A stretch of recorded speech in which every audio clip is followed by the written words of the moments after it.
On a Monday. Today. We're going to play share the mic on this Good. side. But we got a guest in the building. We got a couple Mm-hmm. people in the building, but we're going to start with my guy, Uptown B, you know what I'm saying? Up What's and up, my coming, guy? legendary comedian, podcast host, little bit of everything. Let them know what's up with you. What's going on, y'all? My name Uptown B, comedian right here out of Uptown. You know what I'm saying? I'm just glad to be out here, dog. Like, this is a blessing. Ron been nothing but good people since I met him, yo. Positive energy, anything he want to do, support. Shout out to, well, first of all, shout out to Holla for a Dollar. Mm-hmm. Respectfully. Y'all was in New York, New Yeah, I'm York. still feeling it too. I know that's right. We just Yeah, got back like 3 in the morning. it was. Damn. Yeah, had to get up, take my kid to work, man. Yeah. I mean, kid to school. Like, you know what I'm saying? See? Yeah, you still there. Yeah, I'm still there. definitely But take my kid to school and shit, and come out here. Ron said like, let's make it happen. So I'm definitely supporting. You know what I'm saying? Like, it's a blessing. Thank y'all. Respectfully. Respectfully said. So listen, I'm gonna tell you this though. And it's some real nigga shit. What's the funniest thing you ever said? The funniest thing I ever said, coming out, like one of my best joints was about fucking a deaf chick. Right, I was about to say that. Like, that's crazy. That joint, and that's like, and that was like real shit, cause she had like a partial joint, Right. and she would be like doing shit like behind my back or like signing and shit. Yeah. Like, you know what I mean? I had to catch up on some shit, cause I was just like, you know what I mean? You moving your fingers too fast, that's an insult. Yo. You know what I'm saying? So it's just like, hold on, what the fuck is Yo. she really saying? And one of them was like the word for bitch. I said, hold the fuck on, like. Respectfully. You know what I'm saying? So that was like a actual joint that because I try to like at least keep something to where it's like something that actually really happened between something that I find funny. Respectfully You know what I said. mean? So that's like the craziest thing. But it's just like sometimes like as a new comedian, you got to find out where that line is, because you don't want to like make people offended, because a lot of people sensitive nowadays. So you got to really be careful out here. Like. And so basically it's like a real challenge. It's a challenge to being a comedian for real. Like, Oh, it's definitely like I'm kind of envious of y'all, because like y'all can write some shit, perform it, and keep performing it. You know what I mean? Y'all can go out and just keep performing this, the same genre, different vibes, same shit. You can't do that. And jokes, after a while, keep saying the same shit, and that's why I like Holla for a Dollar, because it challenges me. You know what I'm saying? Because it's like it's going to be the same judges for the most part every week, and it's going to be the same people that come out to support. So you can't really say the same shit that you said last week. right. So that puts the fire to you to be like, yo, let me do that. And it's just also, it puts the fire on you to live in the moment and try to make something happen in that moment. Right. Shout out to my man Sells. That's what he did last night. You know what I'm saying? That be winning, Yeah. They go off with that now. They just go off of what happened right now, and I that's a gift that everybody got to develop, but some people just have it. You know what I mean? So it's something that's like very hard to do, because at the same time you don't know how somebody's gonna take it. See, and that's one thing that I always thought I was, I tried to be funny growing up, you feel me? I tried that shit. That shit hard. Like, trying to be a comedian, what comes with it, especially, like, I look up to a lot of comedians. Don't get it, fucked up, but, like, I'm a back in the day, like, Bernie Mac and all Tommy Davidson type boy, like, you feel me? But I definitely salute everybody that's in this game right now that's with the comedian, because, like he said, it takes time and dedication, especially a lot of homework. Yeah. Cause that's what it sounds like coming out of his mouth. Like, it's a lot of homework that you got to do just to really be up there and, behind that mic in front of that crowd. And knowing your crowd.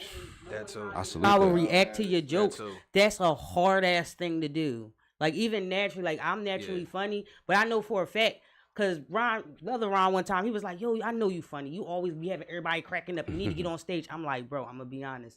I'm naturally funny, but when I get up on stage, I'm not funny. I'm going to do some stupid shit, and y'all going to look at me like I'm dumb. No, I'm cool. Shout out to Nelly, too, because she up there killing them. Yes. She coming up there as herself, killing the set, then coming back as a character and killing them with that. Nelly, so that's she my putting sister. in She that be work, killing that double grind on the comedy stuff. That's there. That's respectful.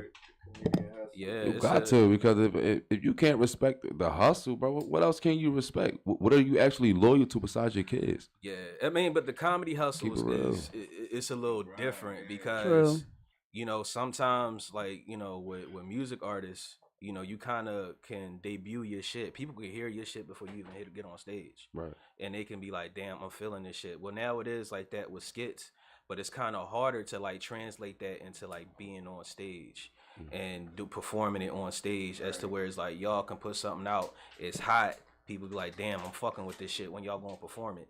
By then they already locked into your performance. You know what I'm saying? By the time you go out as a comedian, you still have to sell it. Like you still have to go out and sell it.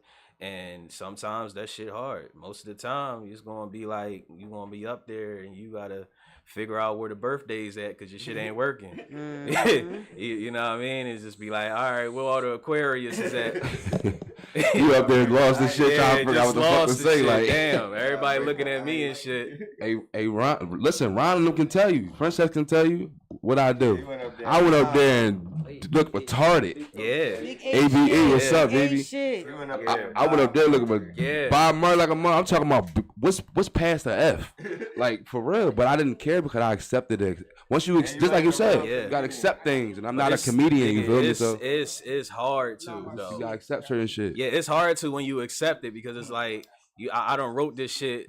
You know what I mean? I done got a chuckle. And then I go somewhere, I'm thinking like, yeah, I'm about to kill this shit. These motherfuckers about to laugh at this shit. And it's just be your old head just sitting there, just your whole set. And you be like, all right. It's just like, yeah, and it's be like, all right, where y'all work at? What's your birthday? Like, you know what I mean? You just be stuck. And it's like, but that's the part of it though. That's the beauty of it. And it's the beauty and the pain to it because once you get past that, bombing is nothing but collecting data. Right. You take what you missed and you take what you fucked up and you try to make something good out of it. Okay, what was it something that I said? Was it how I said it? Was I acted out? The timing of it? Where did I give people time to laugh? Did I even say it right? Did I say it too fast that they didn't even hear me? Because sometimes you performing in a spot and people was drinking and they not even paying attention. They having their own conversations and shit.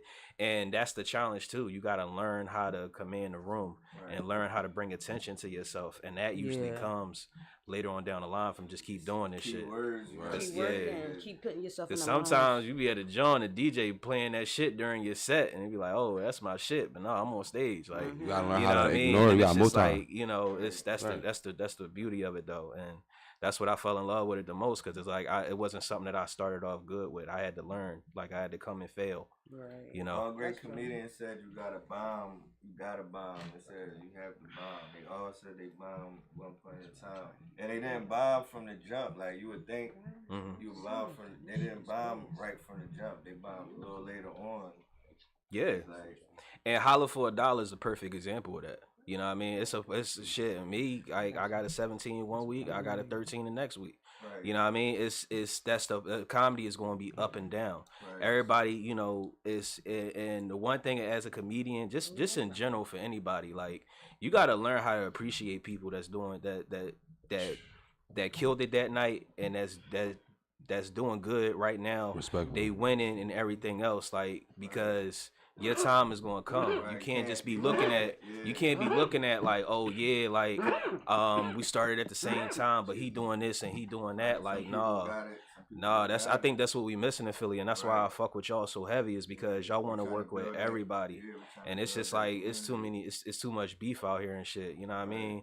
Because when I do my shit and I get off stage, nigga, I want to go to the strip club and have some wings and shit. Nigga, I ain't trying to do all that beef and shit. Like, you know what I'm saying? Like, because it's like the way I look at Philly is it's like we another hub, like New York right there. Because like when people talk about comedy, they talk about New York, Atlanta, Chicago, like Cali. And I think that we could put Philly on there too. It's a lot of talent in Philly outside of just comedy. It's a lot of artists here. It's a lot of poets here. Right. It's a lot of, you know, chicks that's like that could be on a billboard somewhere, man. Like it's a lot of talent here, and we need to bring that to the forefront. But we gotta work together. Respectfully said, I agree with that, Parker. Like it's all about partnership. It's all about unity. I'm gonna just put it like that. because if it ain't unity, it's no growth without unity. That's the right way to say it. Right. You feel what I'm saying? You gotta think about it like you want to come up in a class with all great people because that's gonna make you stay sharp. You know what I'm saying? And you don't want to be on a bill when you the only funny person. You know what I'm saying? It's still gonna taint the crowd. The niggas gonna be burnt out. Like you want it to stay funny the whole time. You know what I'm saying? But what you think the difference between like comedians online that like do skits and they real funny, but then when they get on stage, it's like they on some crab shit. Yeah. They be on some crab shit. It's a like I said, it's a different type of work because when you behind the camera, you got time to plan your shit. Right. You got time to do X, Y, and Z. Right. When your set is not working on stage, that experience come in to where it's just like, okay, I can switch to something that's working, or I know I'm good at doing crowd work, so I can go in and see somebody in the crowd. I seen old head got a cane, so I can go ahead on that. I see an old head with a young chick, I can go on to that. And then if you good at that, it's just another way of pivoting. Like Ari Spears said, like everybody can be in the pocket, but when you could scramble too. That's what make you a good quarterback. Exactly. So just that, I don't have no beef with the skit comedians. There's a lot of skit comedians that's actually doing their thing and getting on the stage to perfect their craft too, and not just be a so-called one-trick pony. Right. So it's a lot of people out here that's like doing the work because they realize that like stand-up is the end all be all to like get to where you want to be at, because all the guys that's like doing the shit that's like really popping, you have to go through that. Yeah, you know what I'm saying? So you just gotta go through that structure of just being by yourself during the process. Yeah, you gotta do it. Like figure out your own tips. Your core following. Yeah, right. Yeah. That's exactly what it is. You can always hit that stage, no matter what part of career you in. You can always jump on that stage. Yeah, and still make a bag. What people realize, or I realize about comedians in general, is that the reason why we love comedians because they're natural, they're their own. Every comedian is different. You're never not going to have the same comedian doing the same skits, the same jokes, because they're naturally being they self on stage. That's really hard to do. Even streaming right now, us doing it right now, it may look easy, it may look fun, but some people go like me. I may be a social butterfly. I'm shy as fuck. I'm actually in a mental block right now to put out TikToks. I'm just doing regular edits right now. I haven't done a TikTok since before the New Year. So damn near a month. So is it different categories of comedy? Like, cause I study it like just like I do rap. Like all I watch is documentaries, battle rap, and stand up comedy. Like to me, it all go hand in hand. So it's like everybody got a style. Like she said, some people loud, some people is quiet. Like Dave Chappelle delivery is different. You know what I'm saying? Is they classified in different styles, or is it's just people got their own style? Yeah, people had their own style. So like in comedy, it's called like your own voice, like your voice on stage. Right. Like that's you. But that's more so for is like veteran comedians. I'm just really like starting out in the game, and I'm still trying to find my bearings and like just getting up on stage and just getting comfortable with it and moving up towards bigger venues outside of just like doing bars and stuff like that. But you do have different categories of comedians, and you have different archetypes. It's like as you would say, because you have some people that's like you have people that do clean comedy, they don't curse at all. One of the people out here that's a beast right now that she don't curse at all is Chanel Monáe. She's a beast.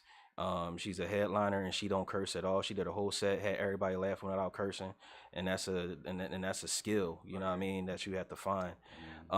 It's a lot of just dope comedians that just had their own style. A lot of people are physical. Shout out to Dave Damage, my big brother in comedy. You know, I'm pretty sure at Holla for a Dollar, he's all over the place. He's animated. That's his style. You know what I'm saying? That's his style as compared to like me and Rel. you know, we're pretty much just like, you know, standing still, a little bit more reserved, a little bit more calm, and then we can like go to another level. And then you just got somebody that just hits you with something called like one-liners, just something real quick, right to the point. It's like, you know, like, oh yeah, I went to the doctor the other day and he told me my wife is ugly, but you know what I'm saying, like, and then you know, you go, you know what I'm saying, then he hits you with the punchline, and then he just keep hitting you with another one and another one and another one. So it's way different style. That's why I love comedy so much, because it's just like, even it don't matter how awkward you are, yo. You know who Yeah. really funny that like I can watch this shit every time and my stomach hurt. This nigga Tony Roberts.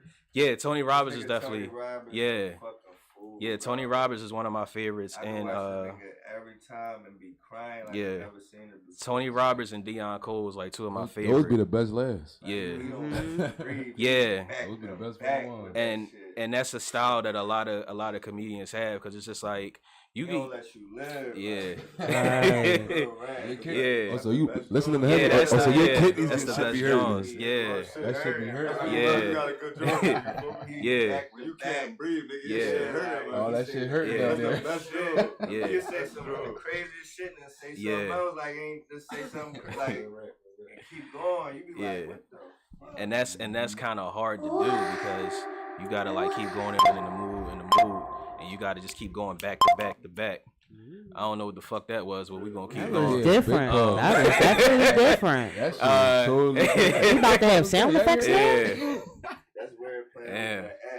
And nigga, App, that nigga opened up OnlyFans for a minute. You feel me? That's actually Laura's ad lib. Yeah. Okay. Whenever someone requests a DJ to book a DJ, a quick DJ booking, I don't have. Yeah. You say you ain't got no mic? Yeah. I'm gonna repeat. Whenever somebody book a DJ on the app, That Maya Laura's ad lib that actually plays. the ad libs will play for the notification. That's fire. Right. Sounds by Logan. Sounds of Logan app, right? The Sounds of Logan. Sounds of Logan app is a Uber type app for the DJs. My guy invented it, created it. You know what I'm saying? Make sure y'all tap in. Get Pass on the word that. around. That technology right there, bro. I'm trying to tell y'all, watch on it. Yo, listen, I seen it with my own eyes. That shit look different, and I never seen no shit like that before.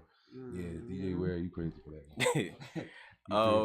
But yeah, though, that's like a specific style that he honed and just made his own. You know what I mean? And that's the, like I said, that's the beauty of comedy, because it's different ways to do things. You got people that like slow their pace out. They gonna let you laugh, and then they gonna get into it. Right. You know what I mean? Because a lot of people, they said that the one thing that you got to get over, like initially, is that silence is just as good as laughter too. Because when people are quiet, they paying attention. You got equal opportunity to set them up for whatever you want. You know what I mean? It's like when you get the ball, when somebody pass you the ball and you ain't dribble yet, you got all these options. Right. You know what I'm saying? So now you can go wherever you want. You can go to your right. You can go to your left. You know what I mean? Because whoever's in front, you can look at the crowd as an opponent. Like the crowd, like they locked in. So they don't know what's coming next. Only thing they know, is that they paying attention. And that's like that. Once you get to that level, that's when things start flowing. You know what I mean? Hear silence and start panicking. Like, yeah, as a comedian, when you first hear silence, it's scary, because it's like, oh shit, are they tuning out? And they like, no, they paying attention. You know what I mean? They laughed, and then it's just like, okay, what's next? Like, like, especially if you got like 5 minutes, a lot of them like, they real locked in. Like, oh, what you gonna say next? Because he about to get off, so I know he about to come with something crazy before he leave. And then, but all that stuff don't play into mind until like after you keep doing it for a while. You know what I mean? So everything is about experience. It's all about experience, and you gonna feel. You gonna feel like a motherfucker, dog. You gonna hear. And you gonna hear that shit. I always ask everybody this question before, like when they come, especially like artists or rappers.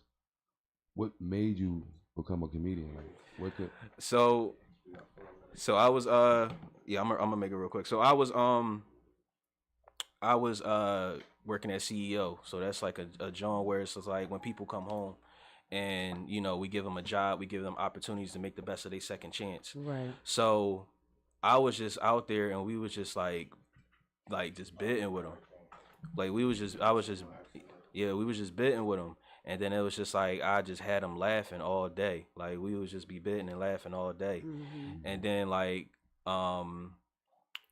my friends. Shout out to the Happy Humor podcast. My podcast mates, Shout Chris, Ray, and Jay. They used to, two of them used to work with me. I met Ray through them, and we was just all busting it up. And then it was like, yo, let's just record some shit. And they just told me like, hey, yo, just like you should go do comedy. Like just go try it. And I was like, I put it off for a minute because I'm like, I'm funny to y'all. I don't know how to like, you know what I mean? So, and then, you know, I was like, fuck it, let me just go do it. You know what I'm saying? Because it was a lot of shit that was just lining up like during that time. Like it was just a lot of shit that I just couldn't explain. Because I wasn't going to do the podcast shit. And they called me on some like, yo, I found a spot. I found this. All you got to do is just come. And it was just like, okay. It was just set up, and it was just like, it ain't nothing but God. And then, like, I was like, you know what, let me go try this shit. I went down to the Comedy John. I got 2 laughs. I fell in love with it. You know what I'm saying? I feel like I'm funny too, but I feel like I'm more like sitcom funny. Like I ain't on standing on stage funny. I'm more like interacting funny. Like when something happen, I can just go off the fly, say some shit naturally that's gonna be funny, make niggas laugh. But I can't just do a set. I can't just do a set. But I feel like everybody feel like they got one in them. Like I feel like everybody feel like, yo, I could get up there and do a little set and make niggas laugh. But that shit. Ron, you found out you go low key, No, I fuck with comedy. Like you ever rest in peace of my God, but do you ever heard of Chris Cotton? Chris Cotton? Yeah. I think I heard some of Chris Cotton shit. Yeah, that was my guy. I used to like manage him. So like I always been dabbling into comedy here and there, you know what I'm saying? I really fuck with comedy, like that's my shit. Like it's just like rap to me. It's go hand in hand. Like you gotta be witty, the punchlines. You know what I'm saying? It's that shit is fire. Hey Ron, let's give him a test right quick. How funny can you get for 2 minutes? How funny can I get for 2 minutes? Matter of fact, we're gonna give you 3 minutes. 3 minutes? How funny can you get for 3 minutes? What's up, bro? Yo, so like, cause I love comedy. That's what I really want to get into. So my question for you is, where do you get your material from? Real life situations? Like, the question was where he get his material. So I get it from both, like real life situations and like just stuff like certain stuff that I like, you know, just find funny, like things that I could find like humor in. Like one thing I do try to experience is like where the line is at, where it's just like when you can like make something that's like not funny, make it funny. Okay. You know what I'm saying? And that's like because that's where the good comedy come from. Because when you can, you know, let's just say somebody come in and like, you know, they not in the best of health and the best of spirits and whatnot. You being able to like make them laugh and joke about them in a healthy way. You build their spirit. I thought that was like being there for somebody. You know how they say laugh. I thought that was just being there. Yeah, y'all know how they say laughing is medicine. Seriously, to smile builds muscles in your face. I never looked at it like that. But it's no, an art to it, though. That's medical. Because you can't just be like it's a certain way you gotta you gotta bid on them, make them feel like and that's a lot of comedians, they use like real life situations. Some shit might not be funny, but it's like, damn, I went through this shit. What you talking about? Right. It's relatable. Yeah. Funny. Some shit be funny. That's why that's a really right. But like there's one joint, right? I had met this chick off of Facebook dating, and then like, you know what I mean, we met and shit, and she ain't tell me she had a stroke. So I met her and shit. So in the club, I ain't think, cause like, you know what I mean. When I saw her, I thought she was winking at me and shit. But she, you know what I mean. And you know what I mean. But that shit, I ain't even gonna hold you, dog. She had that fire, cause like her left side had the stroke. Listen, her left side had the stroke, right? And then when I listen, the whole left side was tight, bro. Like the whole left side was tight, and it took me aback, and it was just like, you know what I mean? It's like the old school driving joint, you know, you flick the stick back and shit, like, you know what I mean? I feel like I was Euro stepping in it. Hey yo! That joint was crazy, like. Yeah, like and this be real shit. It's be real shit, dog. Like I told you, the joint, the deaf chick. Like I'm messing with her and whatnot. You know what I'm saying? Like cause. How do you holler at a deaf chick? That's what I want to know. Yeah. They can still like, you know what I mean? Cause like what you gotta do is you just gotta hand the phone to them. Just be like, hey, look, like. You know what I'm saying? You hearing the phone, they gonna get you onto it, and then, you know, after a while they gonna be like, oh, this okay, like, and then like, you know, and then they gonna go right into it and shit. But they can hear a little bit, but it's not like, you know, it's not like really like, you know what I mean? It's just that them noises you gotta get used to though. Like when you, like, you know what I mean? Yeah. Talking about, yeah, like, oh, right there. Oh, right there. Oh, yeah. Like, yeah, that shit. Yeah. You know what I'm saying? I'm a fool because I was trying to make her make like different noises and shit. I want to see how high the pitch could go. Like,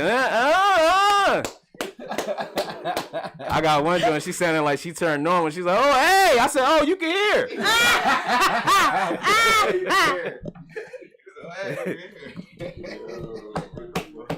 You know what I'm saying? It's just, you know what I mean? You just gotta, like, you know what I mean? You just gotta, like, have fun with it, man. Yeah. Like, you know what I'm saying? Who your top 5 comedians? Top 5? Far as for me, number 1, Bernie Mac. What I say earlier, yo.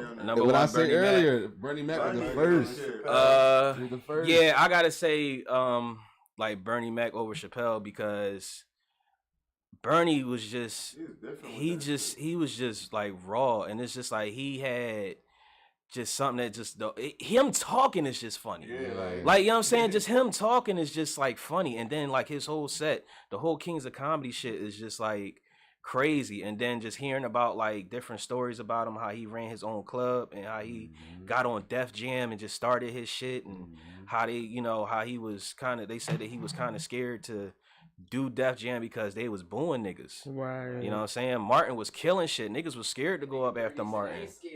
And he came up there and said that shit. I ain't scared of you motherfuckers. You know what I'm saying? And that shit was just legendary. And that's like, and that's the shit that you need to like go out there. Cause it's gonna be a crowd. It's gonna be a crowd just like, you know what I mean? Like full of niggas and coming to boo. You just coming to boo and shit. Like, you know what I'm saying? They done sold a couple apes, now they confidence up. And they want to boo niggas. You know what I'm saying? So that's the shit, like, you know what I mean? And then they come in and they just boo, but you gotta like get that mindset, you know what, fuck them. I'm about to say my shit. Right. And how many comedians you had so far? Oh yeah, Bernie Mac. I gotta put Richard Pryor there too. Oh man. Richard Pryor is, I don't think none of us would really be out here doing this shit from diapers without Richard Pryor. You know what I mean? I gotta put an honorable mention in there too. Red Fox. Yeah, Red Fox was a beast. We wouldn't be here without them too. He going back though. 3. I'm gonna get a little bit modern. Eddie Murphy. Ain't nothing wrong with it. That's Eddie Murphy. He's funny as crap. Yeah, Eddie Murphy. I'm gonna say one thing. Murphy. I never got to go talk with Eddie Murphy. Like he not. I don't know. Like I know as far as business wise and movies and shit he did like that. Yeah. But on stage he not. Oh, so you trying to say his acting career is better than his comedian? Yeah, like I don't know, like people his stand-up career, man. But he don't crack me up like that. Before he was big. I gotta go dig in the crazy. Yeah, because it's about when he was a teenager. I never got like teenage age, like when he was in his teenage, going on his 20s, he was more funnier than now.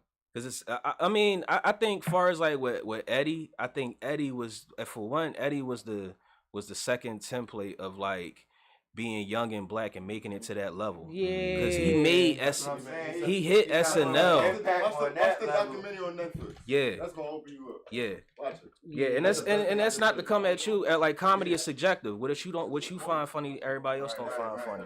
So it's different. It's different levels because it's like, you know what I mean? Because there's a lot of comedians that I don't really find, you know, funny like that, but people love them. You know what I'm saying? That's the beauty of comedy. Everybody got their own lane, their own crowd, their own like. You know what I mean? I'm about to say, that's crazy. How Gary Owens. If you would have left him out, bro, I ain't gonna lie. You can't leave GR out, bro. GR is a funny ball, man. I'm waiting to hear this top 5. I'm like, he can have Gary Owens. If at least he gotta have him in at least top 7, bro. Top 7, Gary Owens, bro. Yeah, yo, Gary Owens is top 10. Top 10 for sure. Let me see, number 4. Let me see who I put at number 4. I want. As far as like for me, Come on, bro. It don't matter what. 4, Yeah, I gotta I'm about to say who you think about. I gotta put Earthquake. Earthquake. Bald head Earthquake. Yeah. Earthquake. Earthquake. He's funny, but he a little exaggerated. I never heard him on the list. He funny, but he exaggerated. Yeah. Earthquake. Earthquake. Yeah. Fat Earthquake. Yeah. Bald head Earthquake. Yeah. Only Earthquake that's in the comedian that got that name, bro. Nobody got that name. I'm surprised they put Martin on this shit. Martin, see this. Martin It's hard to put Martin on there because like after Def Jam, he didn't really do too much after that. He had like 2 or 3 stand-up joints that was like way too far apart. You know, he had the show, he had movies, he had his own personal shit. But far as like anybody hosting, I got Martin as the best host of all time. As far as like hosting anything, because Def Comedy Jam was like crazy. And that's something that a lot of niggas can't do, and he made that shit look easy. So he's definitely on my top list for the best host of all time. On that tip. And as far as like number 5, I gotta say Cat. Yeah. I gotta say Cat. Listen, I gotta say I knew Cat was the goat when they put that nigga on GTA. You hear me? Yeah. They put him on GTA, I'm like, yeah, he the goat. Cat. I seen Cat live. And Cat. And Cat, like, see, I can't really put. I mean, I like Kevin, you know, but I think Kevin is more business savvy. I think he too animated. He not. He I agree with funny that. in his way. I agree with that. Yeah. He not on the level with them niggas. Yeah. Yeah. I think far as like. Yeah, when him turning that. Got range. I don't think he got enough range to be in that conversation. No, not in the top 5. I can't put him in the top 5. He ain't really talking about his substance. He don't got no real substance. Right. But here's He can be funny, but he don't have no substance for me. But here's the thing though, when you reach that point as a comedian and you had that much success, where do you pull from? Yeah, where you go from there? Where do you pull from? Real shit. Right. I'm on a level now where I'm like, I'm chilling with billionaires. How do I relate to the niggas that came up off of me? Right. Like the nigga that's in the hood or whatnot. I'm not in the hood no more. I'm in a fucking $10 million mansion now. You know what I'm saying? How do I relate to this now? And that's just like, I think that's the challenge that Kevin is going through, because it's just like, you not a regular nigga no more. Right. Like, you all the way up there. You a damn near a billionaire now. You hanging out with Robert Kraft and shit. Right. You hanging out with Robert Kraft? Yeah, that's what I'm saying. Like, you hanging out. It's the niggas you hanging with. Yeah. You hanging out with niggas like, oh, you ain't got no parking in the field. Right. Balance of like politics. Yeah. We're still keeping it relevant of what's going on right now today, and still teaching you something in the mix of it. Yeah. But still having you like, what the fuck? Having you flip that to that. You go always Like serious. about Just the say the skits craziest and shit. the comedian. Yeah. One of these young niggas from really like, I really want to see where he goes. The boy Desi. Right. Oh, He started out with skits doing this shit. Desi is a monster. Yeah, Desi is a beast, y'all. Like, he really came. That nigga really made his way in there. Yeah. I mean, well, not Desi is a beast. Yeah. I really want to see like where he gonna go with this shit. Right. Like you said, after you get to that, you know what I mean? Where you go from there? Yeah, right. Yeah. He number 1 right now, in my opinion. Does he, right? Dave Chappelle. Dave Chappelle number 1 Right. now. Right. He don't got every, you know how everybody got the voices. That's why I fuck with his style of delivery. Yeah. I like his shit. Yeah. Hey, so look, I'm gonna ask you this though, man. Y'all know there's bird season Mondays and shit. And hey, gang, where can they find you at? So you can find me on IG at the Uptown B 92. Same thing on TikTok. Okay. Comedian Uptown B on Facebook. You can find me and my podcast partners on Happy Humor. Happy Humor Podcast on YouTube, IG, TikTok as well. But shout out to y'all. Shout out to Dave Damage. He runs a room on Wednesday called Wisecrack. The 11th, he gonna do something for his birthday. It's gonna be hosted by Kobe Jack, who is also a winner of Holla for $1. Okay. And just shout out Holla for $1 in general. All the people that come up every week to showcase their talent, try to win that $100, try to put the fire under everybody's feet. You know what I'm saying? And you know what I mean, shout out to my man's whatchamacallit. We both came out. We both started in the game together. You know what I'm saying? He just been nothing but love and everything, man. You know, he got the scoop on everything. He tell me everything and shit. I'm trying to get on that nigga insurance. But funny as shit. You know what I'm saying? But yeah, but that's my platform, man, and I'm just blessed to be here, bro. Thank y'all. Oh, we appreciate you for coming through, man. And y'all know that's a rap, man. It's your boy Black without the K in his bitch, man. Princess. Murder Season Monday. Murder Season Monday. See y'all next Monday. Same place, same time. You heard?